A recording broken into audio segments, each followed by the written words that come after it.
बायको, तुम्हाला कधीपासून ही वाईट सवय लागली?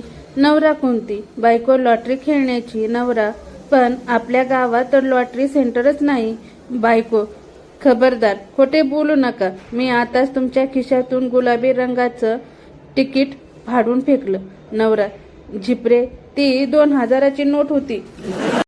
बायकांना सर्वात जास्त रिक्वेस्ट तिच्या कपाटातील साड्या देतात. कपाट उघडली की सरळ पायावर पडतात. नवरा टीव्हीवर भारत पाकिस्तान क्रिकेट मॅच पाहण्यात गुंग झाला होता. तेवढ्यात बायको नवीन ड्रेस घालून आली आणि म्हणाली, मी कशी दिसते?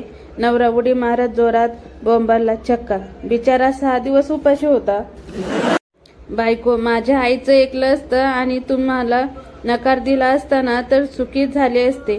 नवरा, काय सांगतेस? तुझ्या आईचा विरोध होता आपल्या लग्नाला? बायको, हो. नवरा, अरे देवा, आणि मी त्या माऊलीला आतापर्यंत वाईट समजत होतो.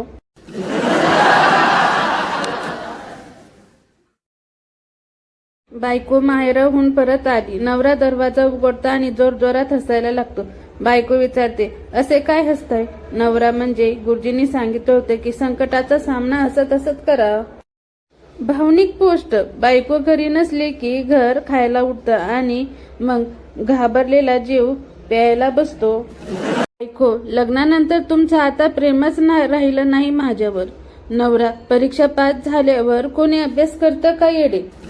बायको, अहो दिवाळी संपली, मला न्यायला या की. नवरा, तुझा आवाज येईना ग, इथंच रेंजच नाही, ठेव फोन.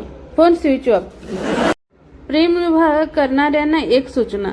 आज भाऊबीजला प्रिन्स दादा येणार, त्यामुळे 4 मित्रांना घरी बोलवून घ्या. बायको, सकाळी मी झोपेत असताना माझ्या अंगावर पाणी का ओतलं? नवरा, तुझ्या बापाने सांगितलं होतं की माझी पोरगी फुलासारखी आहे, कोमेजून देऊ नका.